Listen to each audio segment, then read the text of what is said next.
Қайырлы күн достар, сіздермен бірге Бал Қаймақ арнасы. Менің каналыма тіркеліп, лайк басуды ұмытпаңыздар.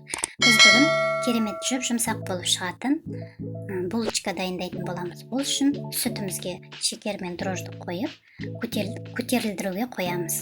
Енді електен өткізілген ұнымызға жұмыртқамызды, дрожжымызды және ертілген сары майымызды, тұзымызды салып, осындай әдемі жүмсақ етіп қамыр дайындайтын боламыз. Бұл қамырымызды бетін жауып, жылы жерге көтерілуге жібереміз. Көтерілгеннен кейін осындай кішкене домалақшаларға бөліп алып, енді булочкамызды жасауға кірісеміз. Мен салмасына вареная сгущенка салдым. Әртүрлі салма дайындау болады. Енді осындай формамызға келтіріп алып, шетін қиғаштап кесіп, осындай формаға келтіріп жасадым. Дайын болған булочкаларымызды тавамызға салып, 15 минутқа бетін жауып көтеруге жібереміз. Көтерілгеннен кейін жұмыртқаның сарысы мен сүт қосып, бетіне жағып шығамыз.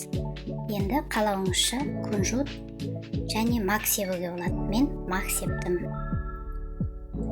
Және қызып тұрған пешке 20-25 минутқа әбден беті қызарғанша пісіріп аламыз. Енді булочкамыз дайын. Бір жасағаннан шығатын, керемет болып, жұмсақ болып пісетін біздің булочкамыз дайын. Егер менің видеоларым ұнап жатса, каналыма тіркеліп, лайк басып, комментарий қалдырып кетіңіздер.